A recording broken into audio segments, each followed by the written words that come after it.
Yeah, It's moving It's not the only slow. one. yeah, it's not the only one. No. All right. If you would like to keep the snow off because it's fucking snowing out there. Yeah. Can you read those with your glasses fogging up in that get up?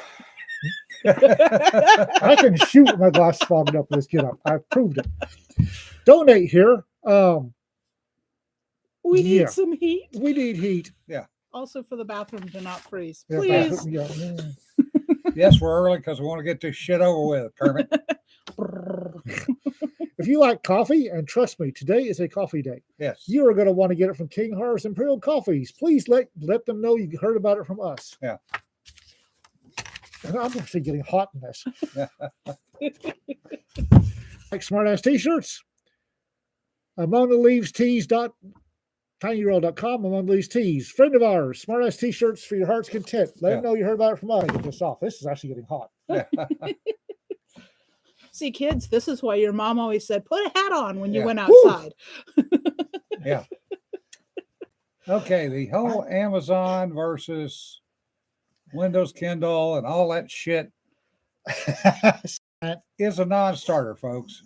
We're not going to worry about it. It's in the damn terms of service if you ever read them. Nobody does. Nobody does. Well, it's not even just in the terms of service. Whenever you go to buy an ebook, it says right there that you're buying a license to the book. It's not a physical object. Yeah. But the other thing is, Kindle has been working towards this for years. They went to you can email documents. Yeah.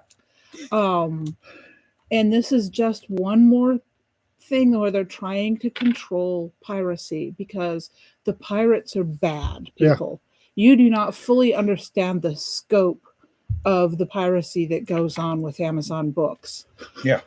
So Ooh, Tom's in rare form. Yeah. I've seen this video before. Usually gets me put on a watch list. The terrible thing is that when I haven't wrapped a schmog in so long, I actually forgot how to do it there for a minute. Yeah, he put it on and I was looking at him going, is he going for the babushka look? Yeah. It's not right for him. Ooh, schmogs get warm. Zebulon, it's this is another one of those things that's much ado about nothing that has blown up into the ridiculous. So much of them. It's anti-piracy is the reason that they stopped people from pulling it off on their friggin' thumb drives. Because that's what pirates are doing. Well, and the other thing is there are other options if you really, really don't like the way Amazon handles their book licensing. Go buy your books on Bain.com. Yeah. Or direct from an author. There are a ton of options out there. But the reality is that book piracy is and has been a thing since ebooks became more than just public domain scans. And speaking as a publisher, I hate pirates. I hate them with them. Yeah. Yeah, Don. He makes a good babushka. Yeah. Well, somebody's got to Don, have make you sure eaten? you do shit. Have you eaten? Don, have you had electrolytes? Yeah. Not just water. Tiffany, the breathing will come back. Don't worry about it, sweetheart. It's going to come back. Don't push it. All right. The breathing will come back. You've been doing it since you were born. You're going to be okay. Speaking from experience, any kind of damage to the lungs take a really freaking long time to recover from. And honestly, there are probably aspects of it that you'll never fully recover from. I still have to be careful because certain things will set me off and suddenly I'm having trouble breathing again. Yeah. But I'm to the point now where I can walk at speed, I can run, I can climb stairs, and it's very rare that it bothers me. But for years, that was not the case. Oh, Zebulon, that sucks. But his Kindle's Wi-Fi no longer works. Oh, and that's a problem because you're dealing with a device. Yeah. You can install Kindle on other things. There's the Kindle Cloud Reader for desktops, and I favor the Kindle app on my phone, but I know a lot of people don't want to read on their phone. And the other option, of course, is that device is obsolete and you might have to wind up with another device. Yeah. Not necessarily a new one. There's refurbs out there. Tiffany, if you need the anxiety meds, take them. Yeah. Yeah. Well, just think of them as tranquilizers. You'll be fine. Yeah. Just not horse No, tranquilizers. not horse tranquilizers. But Well, trying to swallow those some bitches is kind of hard anyway. She's already had issues with that. Poor lady. I've been on tranquilizers to go into a bariatric chamber that I needed for trauma. Yeah. If you have to do it, do it. And trust me, just you'll be able to breathe. It's something your body knows how to do. Yeah. You're going to be fine. Just needs a little time. Okay. Don't worry about it. And the tranquilizers would reduce some of the unreasoning and unreasonable panic. Yeah. And the panic can set back your healing. So I understand you're afraid, sweetheart. It's don't be. Yep. I know that telling you not to be afraid is. no, that's why the chemical was, because we can't tell her to not be afraid, but the chemical can actually depress the reaction that can damage her. Yeah, it's what you breathe when you don't know it. You've been breathing since you were born. This is not something that you forget how to do. It'll come back. Just be patient. Don't worry about it. Be patient, okay? I know the normal reaction is patience my ass, I'm going to kill something, but in this case, you do need the patience. It takes time. It takes a lot of I'll time. kill something. Yeah. It is bloody cold out there, by the way, It's guys. 16 friggin' degrees and it's snowing here right now. Yep, I was out trying to take pictures of snowflakes. Because it's Cedar, of course she was. This is Texas. Well, I do have good news. Oh, I actually got a call from community care, so my MRI is moving forward. excellent. I Do you just have don't that? have it scheduled yet. I was But going to it'll say, get there. if you don't hear from scheduling, because we went the rounds with this in Sanford in the cardiac rehab. Yeah. If you don't hear from scheduling, call them. Oh, yeah. Because we waited and it finally elapsed and they never called us. Yeah. And I didn't realize I could call them and Sanford's primary Oh, I've care. got their number already. Okay, good. Yeah. Sanford's primary care was very Memorized. clear with me. Hey, David, good to I see can you. take care of this. Hey, Dave, we need to talk about doing an interview. Todd, I want to thank you for what your folks did. The con went well.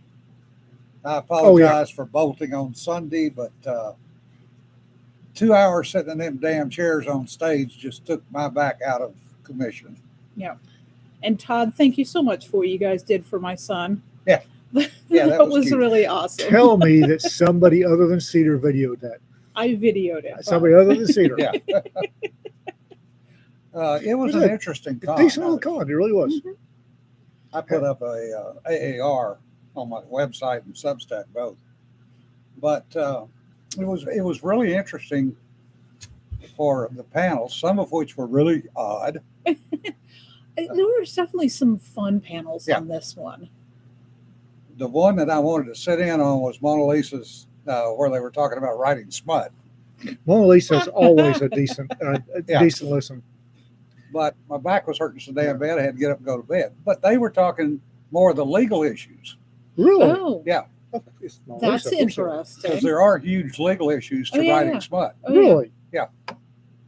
Good thing we're not going to publish what. But More legal stuff I don't need. the science panels, two of the science panels that I was on were interesting. Mhm. The noir panel that I snatched Cedar onto went really well. Oh yeah, I know that one was fun. It was you and I, Rob Howell, Dara Kuntz, whose name is not spelled like the horror writer who sounds like that, and Julie Frost was our moderator. And Julie was remarkably quiet. Yeah. She She had asked she had a list of questions. questions. She asked them and she stayed on point. It was really Yeah, I mean, I don't mind a moderator participating, and I will, as a moderator, participate to some extent. But she was very quiet. Yeah. But it was a good panel. I thought Of we had course. a really good discussion. she did a gymnastic routine down the stairs in the Oh bar, my gosh. Banged her ankle. both ankles. Yeah. She just totally missed the last Yeah. step, and that was a spectacular fall. Yeah, it was. We did the firearms panel. Yeah. We had about 150 years of experience on the panel. Yes, we did. It was interesting. I am going to have to find a diplomatic way of saying we are opening up for questions. If you have a statement, get the fuck out. Yeah. Well, I actually got congratulated for shutting that son of a bitch down later. Yeah, good.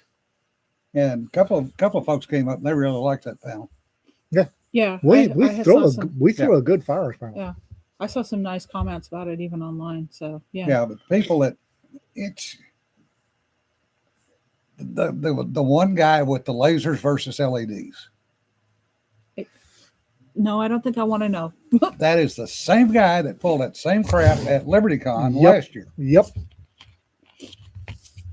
I definitely don't want to know. There's I was on a panel that was basically every other science except for like astrophysics. So we decided that the title of the panel should have been "It's Not Rocket Science." Yeah. And we also decided that basically what we were was a panel on how to world build from a scientific point of view. Yeah. So it's things like geology and linguistics and chemistry, and we're like, this Yeah. is just world building. Yeah. We had fun on one of the science panels. It was SpaceX versus NASA. oh god. And there was a NASA guy there as the space guest of honor. Yeah, he's an asshole. Was he? Okay. The only time I saw him was at closing ceremonies when he was talking about how he had only managed to get leave to actually appear at the con the day before he was supposed to be. He was too important to talk to us peons. But Bill Frank, who was on our panel, is also NASA. Yeah. And he's the chief training officer. And he'd been there over 20 years. Mm-hmm. So we were able to go back to literally Apollo and talk through all the different iterations of companies, teaming, pairings, people that went out of business, Mm-hmm. you know, et cetera, including the Boeing screw up. And Boeing basically is what happens when you get a committee of bean counters trying to run a space program. Yeah. Their testing was not good. Yeah, Ted, he was an asshole. Testing was not good. The software integration was not done correctly because it cost money. Ooh. Yeah.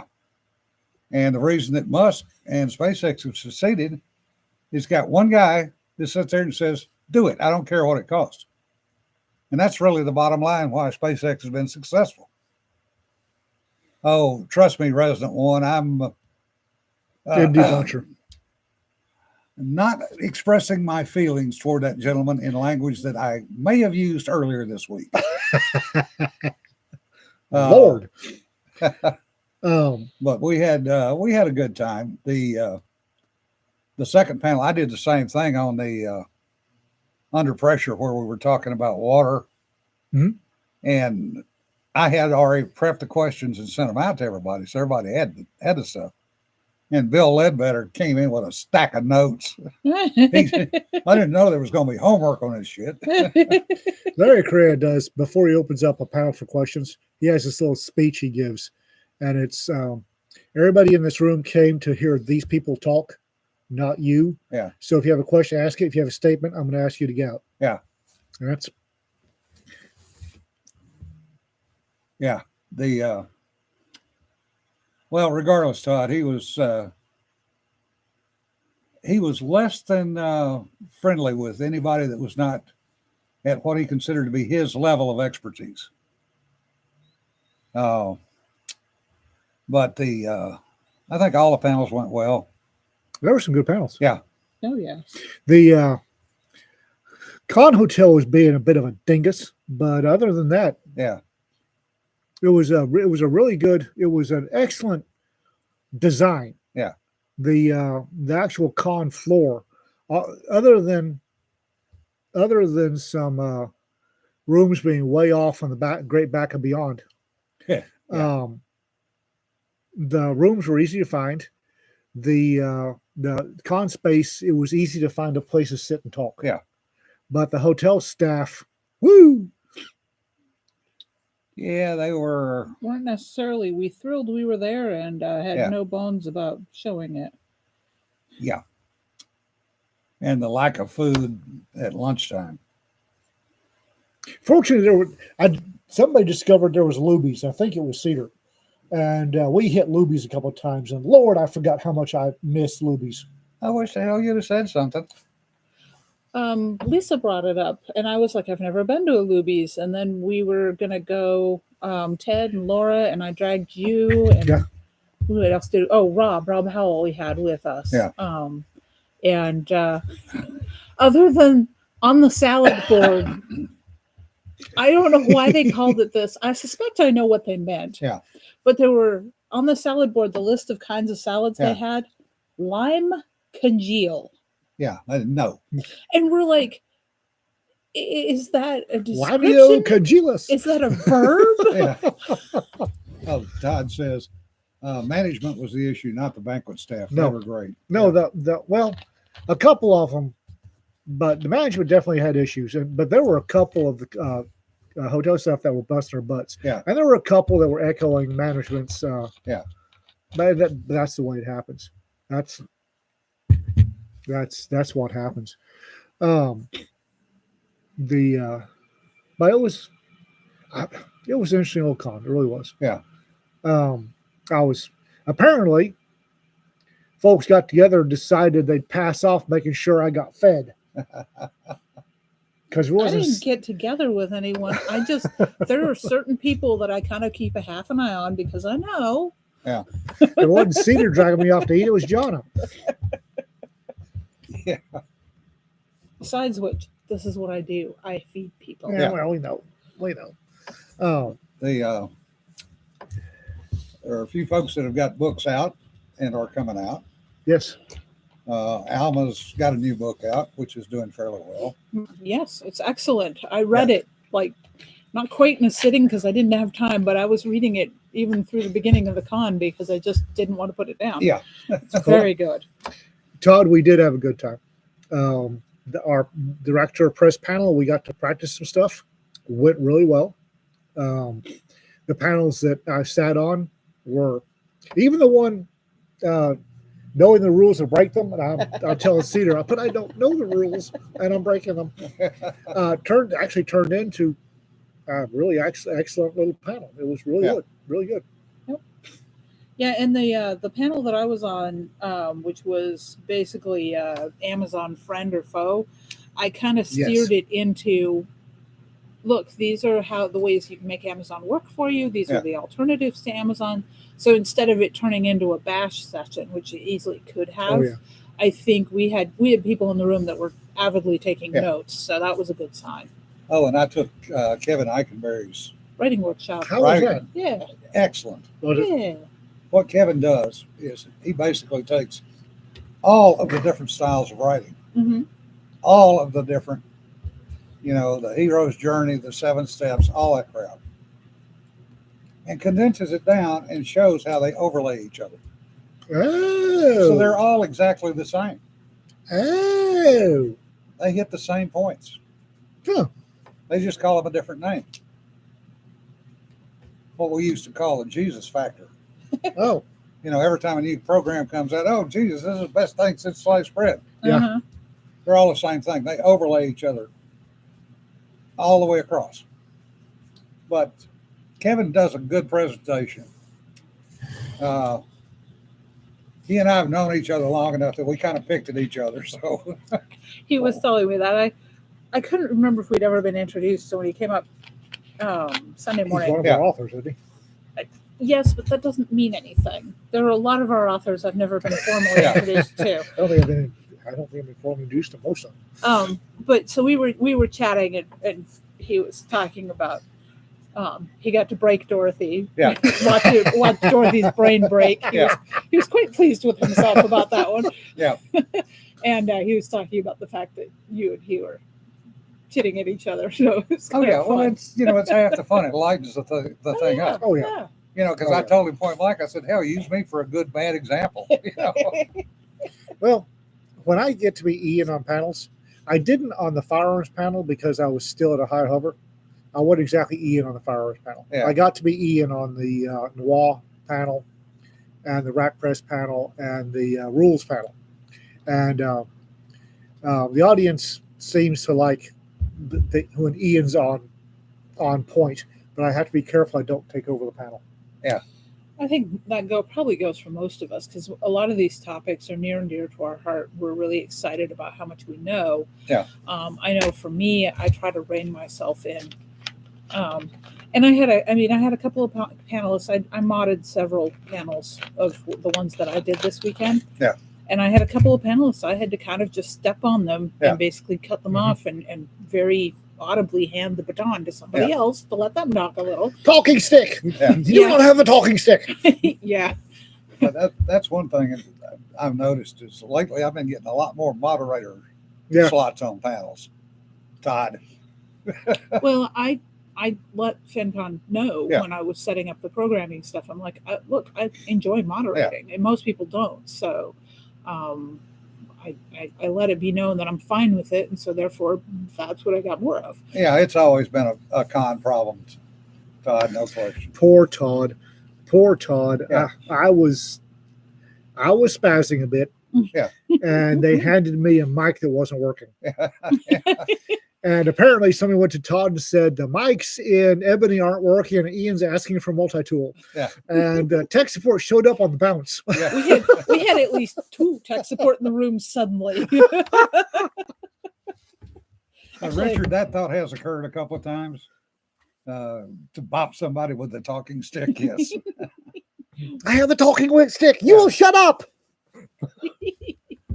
There are always those people. The one guy on the firearms panel, he's the same guy from LibertyCon last year, who tried to sit there and say that an LED over fiber optic can generate just as much power as a laser. Not kidding. I'm not going there. I am just not going there. Okay, look, I don't know anything about it, and I know that's wrong. Yeah. No. The talking Tetsubo. In my case, it would be the talking hair stick. Yeah. I swear to God, sooner or later, I'm probably going to wind up moderating panels. They don't like me moderating panels because I do refuse to talk. Yeah. If I'm the moderator, I'm there to keep everybody in line. Yeah. And I can't do that if I'm running my suck. So I've moderated one, I think it was at PCon, and Crystal got annoyed because I didn't say anything. I was asking questions. Yeah. Todd, that is partially correct. However, that's a discussion we can have when we've got an hour or two to sit there and talk. Trust me, I've done the R&D on that.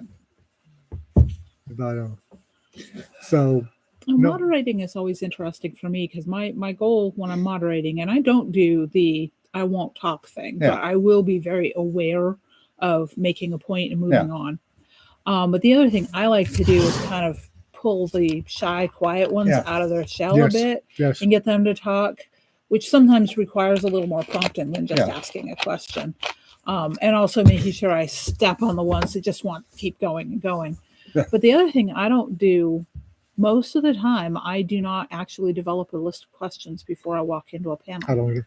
I spent 16 years professionally improvising. Yeah. And if I can't do that during an hour-long panel on a topic, I know something about something's wrong. Well, see, the thing is, I was on a science panel. Right. So that's different. Different situation. Right.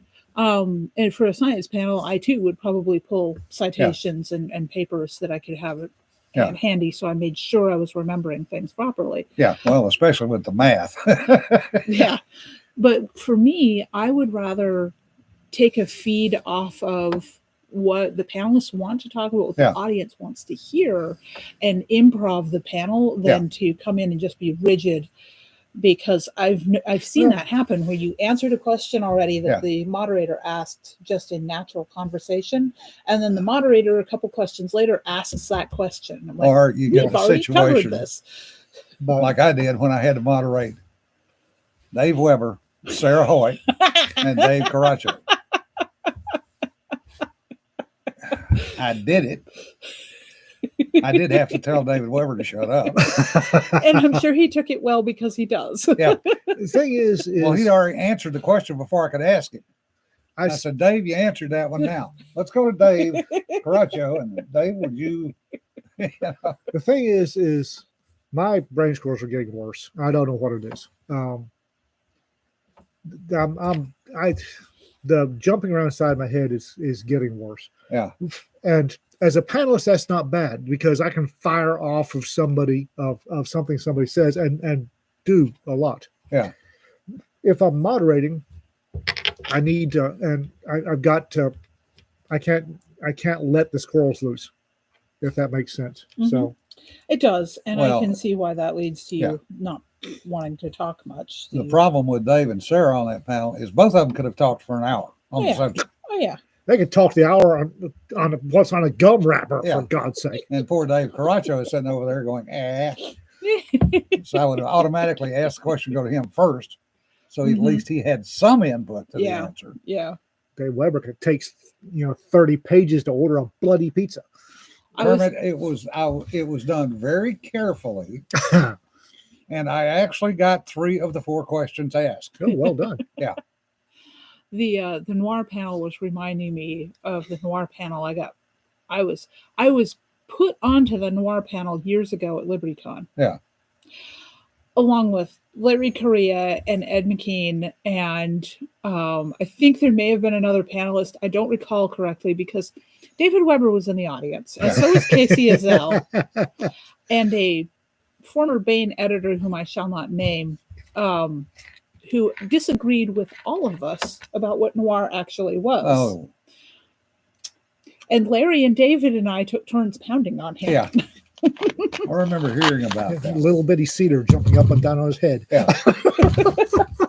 Yeah, Casey's fun to be on a panel with. Yeah. The Casey ones had you the do not want to be microphone. on a panel with are HP Solo, Holo. and We love Melissa Alsop. Because they'll break you. I am still catching shit about that panel.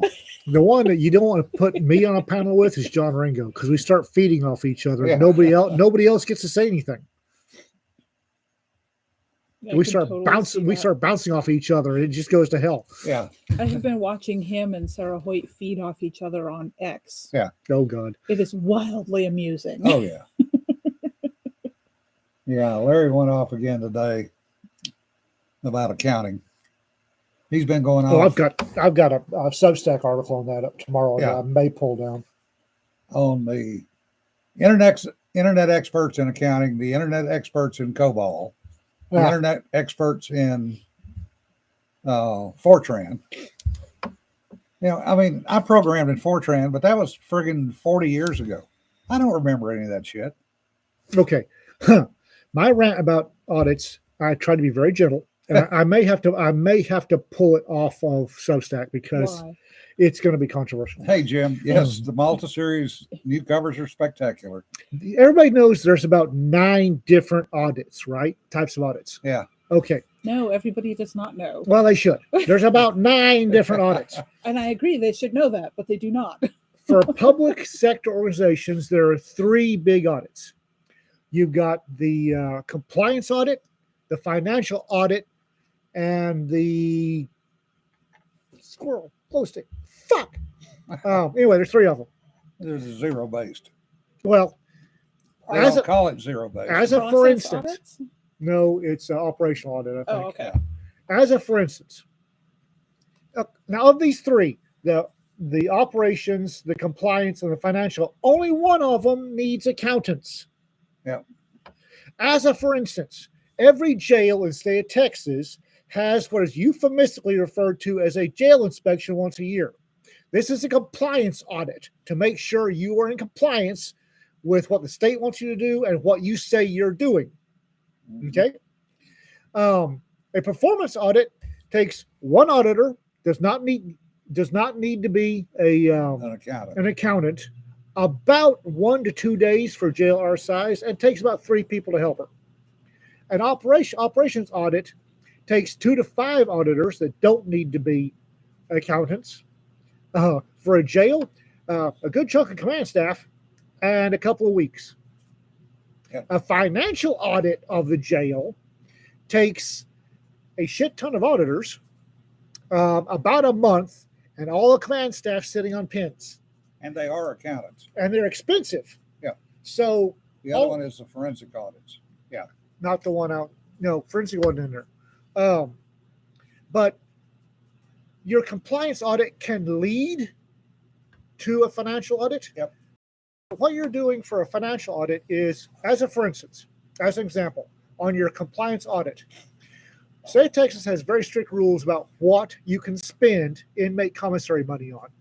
The money that inmates pay for soups, for honey buns, that the jail collects, there's a very limited selection of things that can be spent on.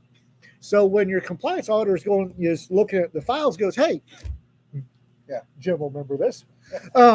This looks like y'all spent the Coke fund, which is the inmate commissary, to send patrol officers to a training school. Yep, they did. And somebody's shot group got really tight really quick. And she found it. She has found a problem. The operational audit finds a problem. The financial audit takes a look at the problem, finds out whose fingerprints are on the problem, who has been anywhere near the problem, and who needs to pay for the problem. Yeah. Whole different. So anytime anybody says it's not an audit, there's no accountants there.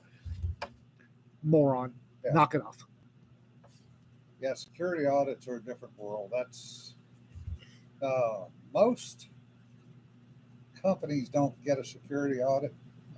When they do, shit has gone really, really bad. We voluntarily allowed our company to be audited every 2 years by the Navy. Well, that's brave. Well, we didn't have anything to hide. And we wanted to make sure when we bid contracts that we were within spec. And one of the things is how much you can charge for a subject matter expert, how much you can charge for various positions, which is both financial, it's a financial audit, and it's a forensic audit. Because one of the things that they do is go back and look at where your money gets spent. How much is spent on per diem? Are you in compliance with the government per diem rules? Ad That's infinitum. part of a compliance audit too. Yeah. Plus, because we had secure facilities, you have to make sure that the FSO is covered. They're doing things properly ad infinitum. So it was about a month and a half long. And they would come around to some of us that were field guys, and we would get a list of friggin' questions. And it was like, no, you need to sit down and answer these right now. And, I asked one of the auditors, I said, why? I said, it's not like, and then the light clicked on my head. Oh, so that I don't go tell somebody else what questions I got. And he goes, yeah, pretty much. We're hitting all of y'all at the same time to see if the answers match. Yep. And I went, oh, good. I can fuck this up royally then. And he just looked at me. For those of you who don't know what a security audit is, have you ever heard the bear joke, the intelligence bear joke? Yeah. Intelligence bear joke goes something like this. Somebody gathers a British intelligence agent, a CIA agent, and a KGB agent, and says, go to that field and get me a rabbit. The British MI6 goes off, comes back, rabbit. Very well, very good. CIA goes off, comes back, no rabbit, and said, all intelligence indicators indicate no rabbit activity. KGB goes out, comes back with a bear bleeding from his nose. Bear says, I'm a rabbit, I'm a rabbit. Yeah. The security audits do about the same thing. Yeah, I remember one particular company, thank God that I was not an employee of, that I happened to be out at a meeting with them when they had a security audit coming through. Yes. And the guy was literally shoving stuff in the ceiling panels. Oh, that's always fun. Yeah. And I went, oh, yeah. I didn't drop a dime on them, but I went back and told our bosses that we do not need that company around us. It's travel rules are a bitch. Yes. That Padre, that was the other fun part in the military. Travel. You talk about ceiling panels in the military. I got stories. Now, I remember a trip to San Diego. The Admiral and I were both traveling to San Diego for meeting. Ironically, with Jack Fetterman, Admiral Fetterman, when he was there back. The Admiral got a direct flight, was staying at the Hilton, and had a Hertz rental car. Oh, I got a direct flight late in the afternoon. I was at Joe's Bar and Grill and Hot Sheet Motel. And the rental car was an off-airport agency that didn't have any cars. interesting. Yeah. Strategy for a car rental place to Yeah. not have any cars. That's a business. That's a business model. Yeah. Like and ever, just right then. I mean, It's a business model. It's a I was business supposed model. to meet the Admiral for supper, and I didn't show up because I was still trying to find a rental car. So he pages me. So I call him up at the hotel, and he goes, "Where are you?" Yes, that was that long ago. And I'm still trying. I'm still trying to get a damn rental car. And he goes, "Well, I was expected you at the hotel a long time ago." I said, "I'm not the same hotel you are." He goes, "What?" I said, "I'm at Joe's Bar and Grill and Hot Sheet Motel down by the pier." And he goes, "Where are you?" And I told him. He says, "I'm coming. I'll come pick you up." So he drives his rental car over, picks me up, takes me back to the Hilton, and says, "Get a room here." I said, "Admiral, I got a room." He said, "I'd get a room here." Sir, yes, sir. Yeah, we got back, and he had words with the dispersing officer over that. This was shortly after they had refused to pay my travel claim because I paid $3 for a direct ticket because I had violated Sato's rules. okay. And be glad that you never had to deal with them, Padre. Scheduled Airlines Ticket Office, guaranteed to screw you in ways you did not believe possible. Go to New Orleans, to Atlanta, to Washington, D.C., to St. Louis, to Las Vegas, to San Diego. Interesting. I went to the TWA counter at New Orleans and I said, "Did you got anything that's going direct to San Francisco or San Jose?" "Oh, yeah. Oh, but it's just the ticket. It was $3 more than what my ticket was." She said, "Oh, I'll change it for you." I handed her $3. Direct flight, and I was home before noon. The other flight, I would have gotten in, I think, at 11:30 at night. And somebody, a paper pusher, got his Fifi's all in an uproar. Yeah. Oh, yes. Sato and Defense Travel Service. Yes, that was the follow-on. Birth control device travel. Yeah. The horror stories. There are many. Legion. Yeah. One might say. Yeah. And it's even more fun when it's doing overseas travel. Especially when you're supposed to fly U.S. and you're in Australia and have to go to Japan. Guess how you do that? You come all the way back to Los Angeles, turn around and go back from Los Angeles to Narita. Bugger that. Just bugger that. For one meeting, and then you get on an airplane, fly from Narita back to Los Angeles. How many days is with flying across the... 4. Yeah. Uh-huh. 4 days of travel for a 4-hour meeting. Because it had to be U.S. flag carrier. Nope. Nope. Yeah, Don, that's the other thing. I'd rather the office buy you a hotel room at a further one than mess with the schedule. Yeah. Well, that's actually the county is the reason that I have such a fondness for Embassy Suites. Yeah. I used to have to make the trip to El Paso from Wichita Falls about once a month. Yeah. And the county auditor stuck me in a no-tell motel. Yeah. And I pulled in, looked around, saw the gap, sized my fist under the door, and drove my happy butt to the nearest hotel that looked like it had a vacancy because they didn't realize El Paso was a convention city. Apparently it is. Yeah. and it was Embassy Suites. And I walked in and said, "Here's my travel voucher. I'll pay the rest." Yeah. So I realized that this $85 I've got from the county is not going to cover a room. And that little lady looked at me and said, "Lieutenant, we got it." Yeah. I said, "What?" She said, "Well, your room is the cost your travel voucher." I said, "Are you serious?" And she said, "Of course." Well, every time I went back, I'd go to Embassy Suites, and it got to where I'd walk in. They say, "Oh, Lieutenant, second or third floor, corner room. Here you go." It's like, and they always charge me whatever was on my travel voucher. Hey, God James, bless have them. fun with your supper. Later, James. And I have a fondness for, and then I wound up in Houston, in I forget when it was, and I couldn't find a hotel, and where the auditor wanted to stick me was another shithole. Yeah. I went over to Embassy Suites and said, "I don't think y'all know me." And they, "Ooh, Lieutenant McMurtry, you like second or third floor in the corner?"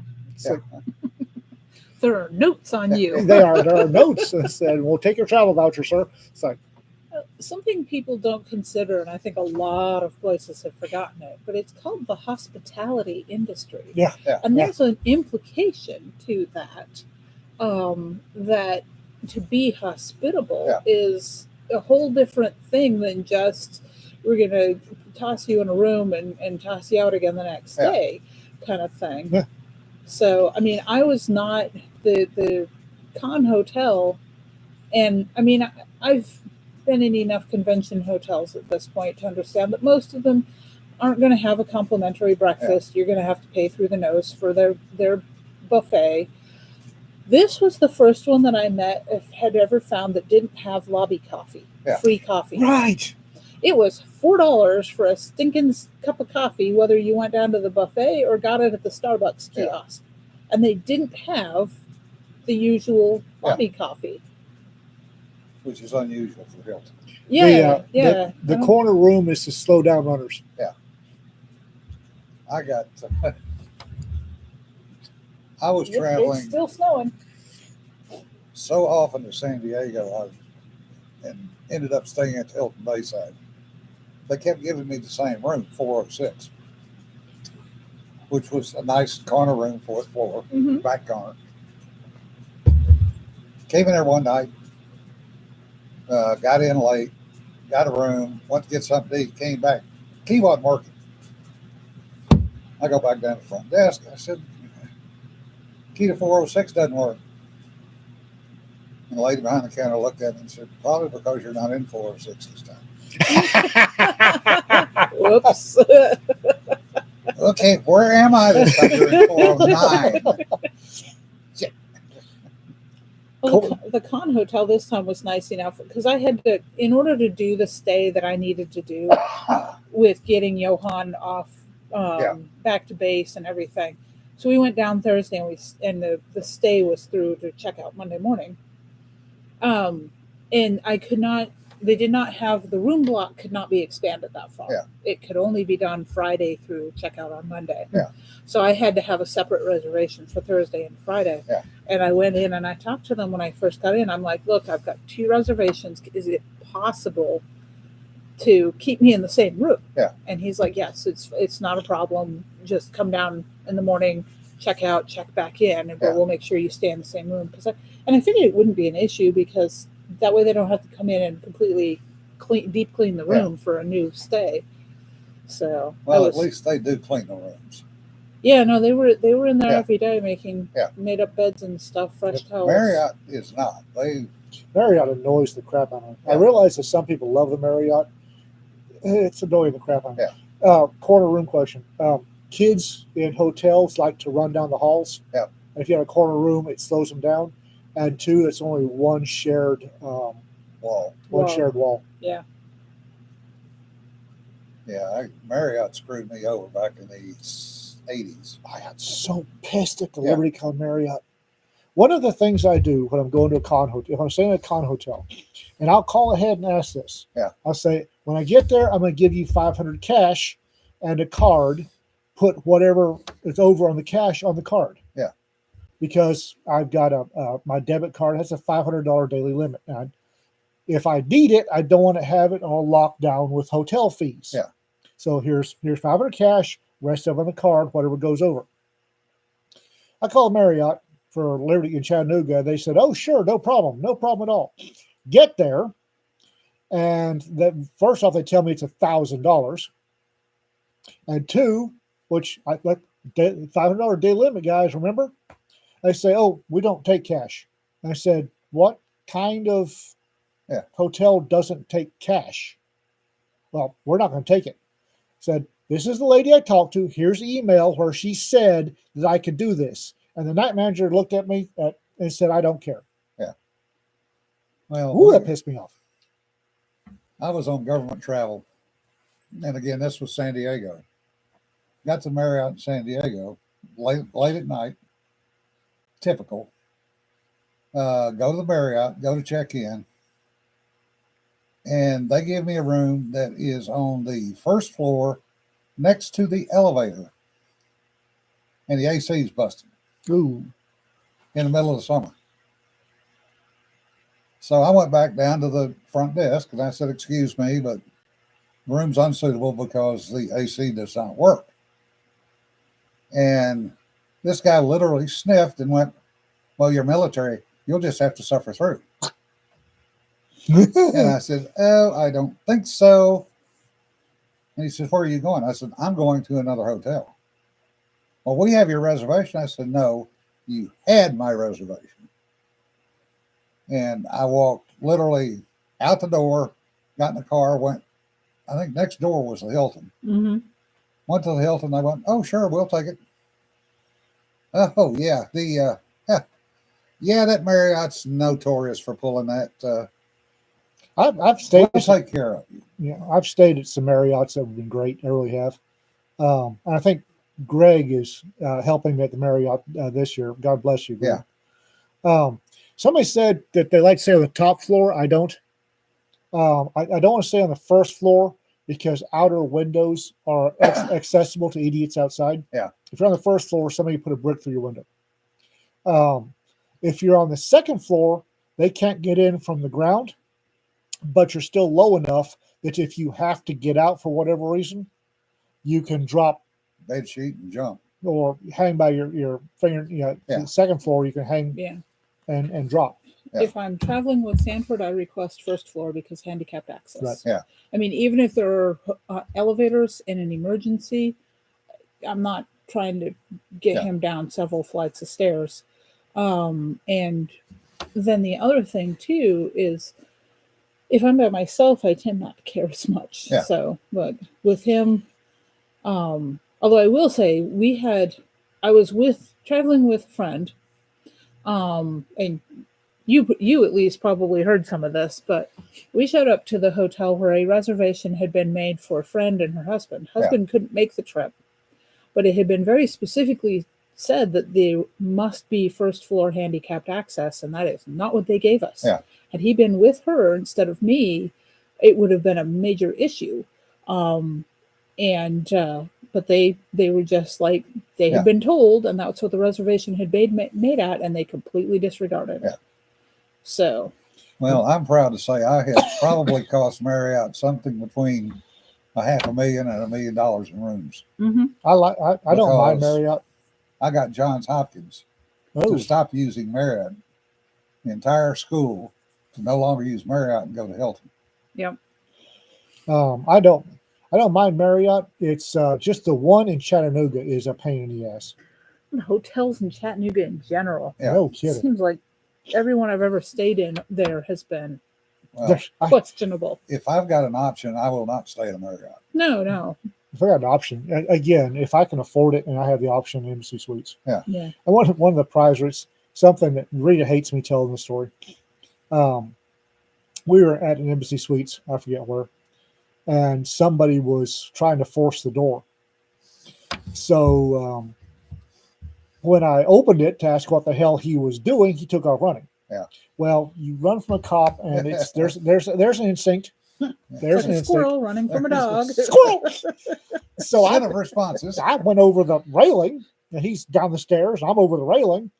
So the would-be burglar runs past the front desk, and then a redhead in Rhodesian brushstroke silkies and a gun runs past the desk, and I lost him. I was bare feet, and came back, and the little girl behind the counter said, "Call 911, sir."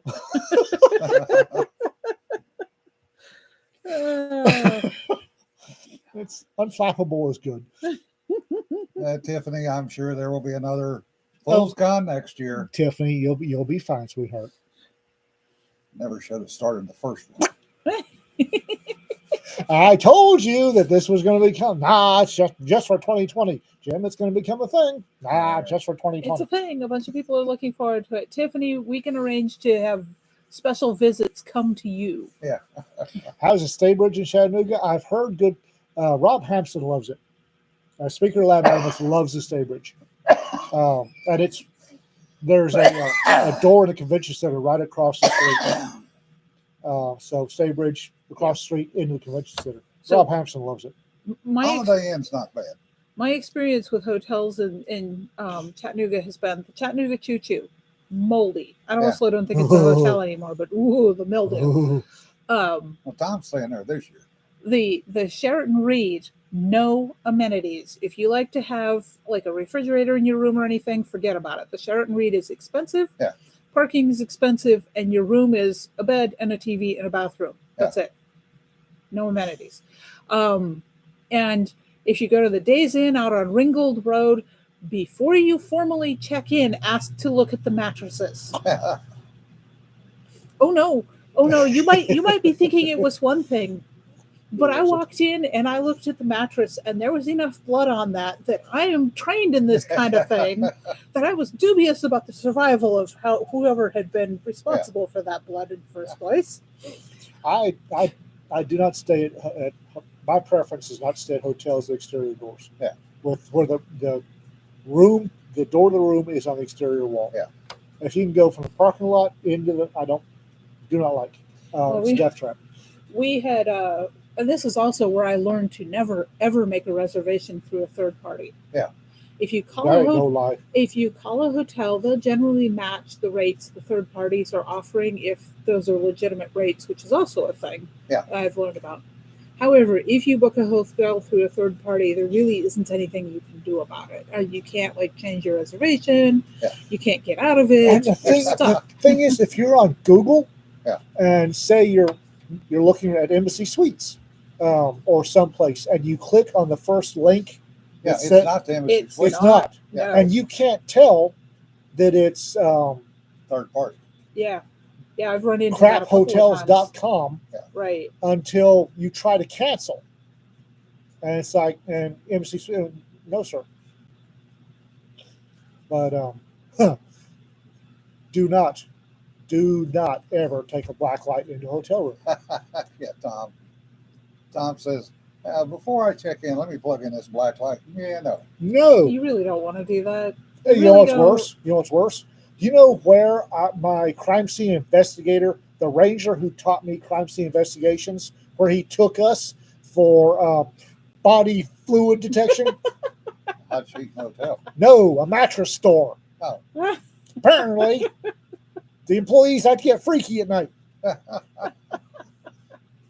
There are either other that things. Or the manufacturer's employees got freaky. Okay, so Luminol reacts to other things than just the things the crime scene TV shows. Oh, we weren't allowed to use Luminol, sweetheart, because it was literally a mattress store. We just had the UV and the yellow goggles going. Holy crap! What was that? Speaking of hentai. Speaking of riffing off John Ringo. Uh-oh. So, what are the logistics of sending all the Palestinians to South Africa, asking for a friend?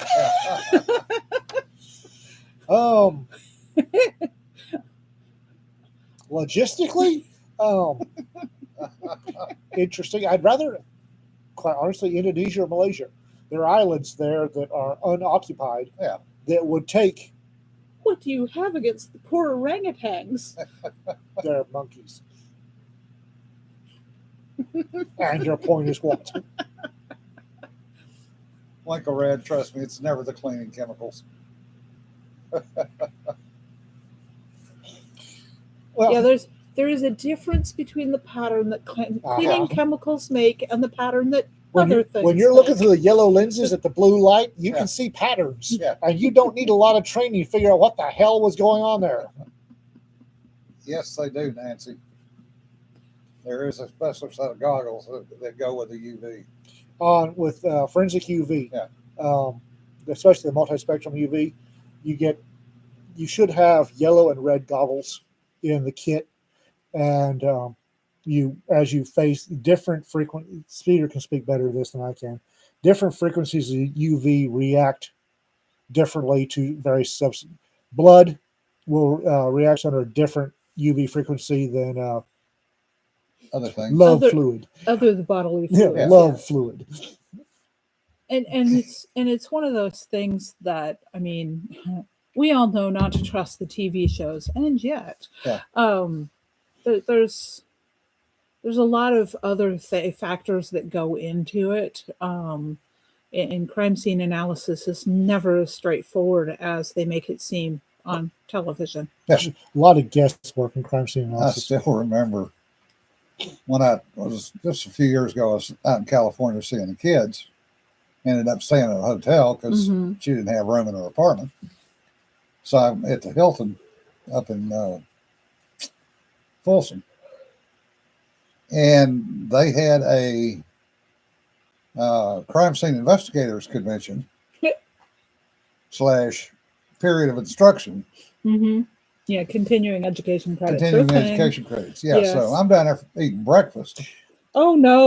Oh, yes. And the table next door is going on about blood spatter patterns with the hand demonstration. Yes. Oh, yeah, I saw that on the ceiling with, gray matter dripping. That was kind of obvious he shot himself. And I look over and this woman is sitting over there turning green. And all of a sudden she's like, just pushes her plate away, gets up and gone. Mm-hmm.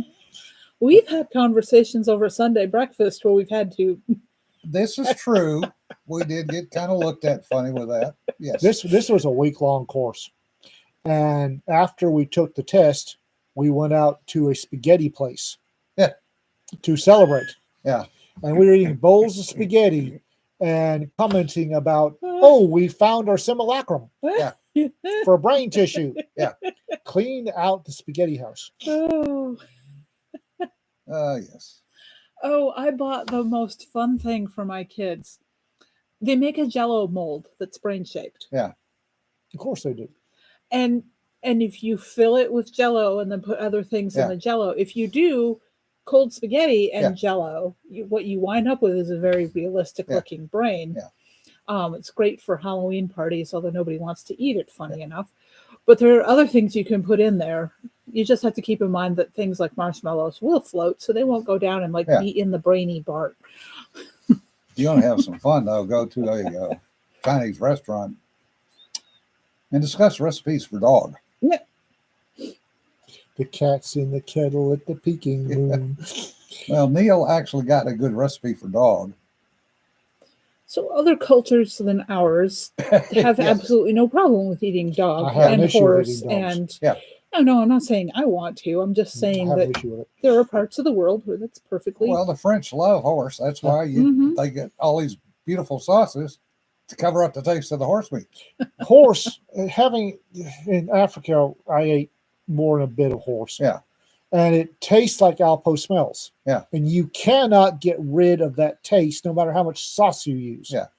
Now, at the time, I didn't care. It was fuel. Yeah. But these days, the Alpo smell just can't. Yeah. Well, we've learned the hard way that my husband did not grow up eating goats or being around goats.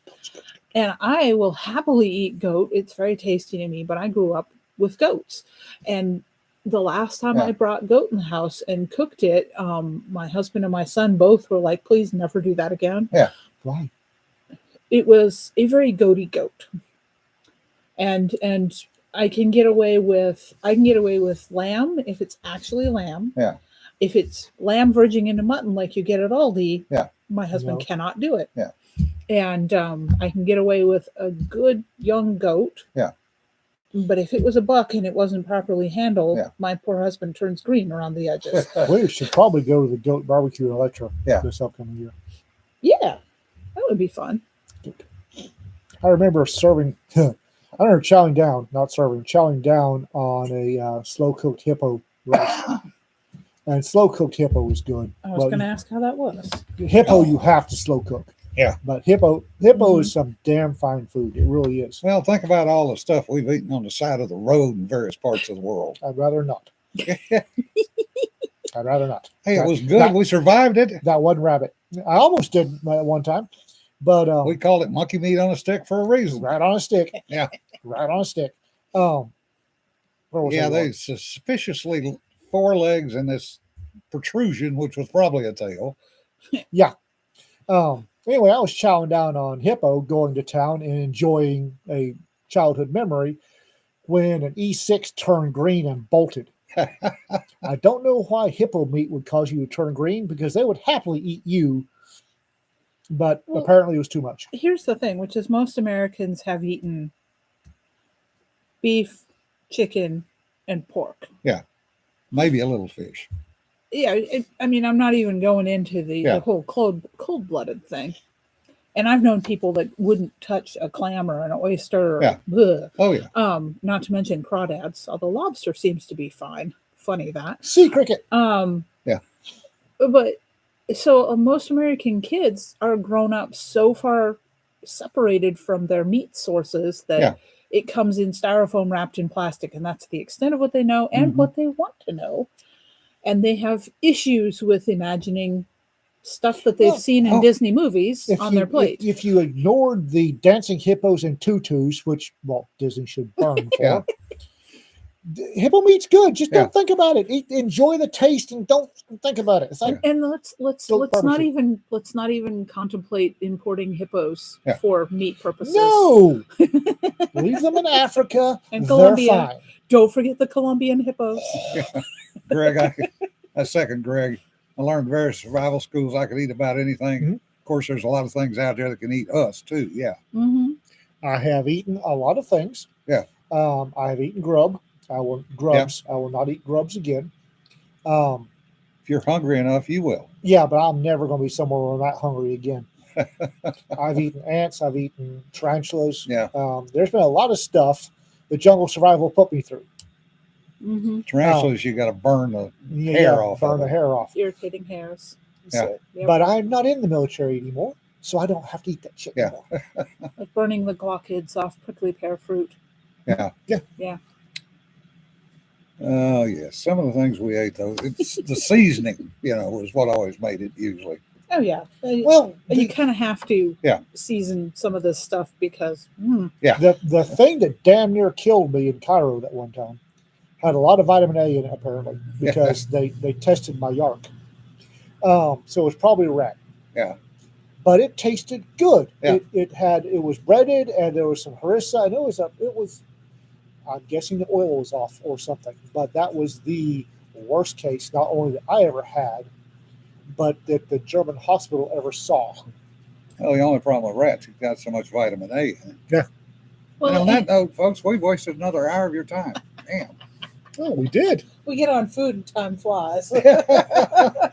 Food. Remember, in the event of a nuclear explosion, there will be a zone where all of meat is perfectly done medium rare. Yes. Might be a very narrow zone, but it's there. Rub use on hippo.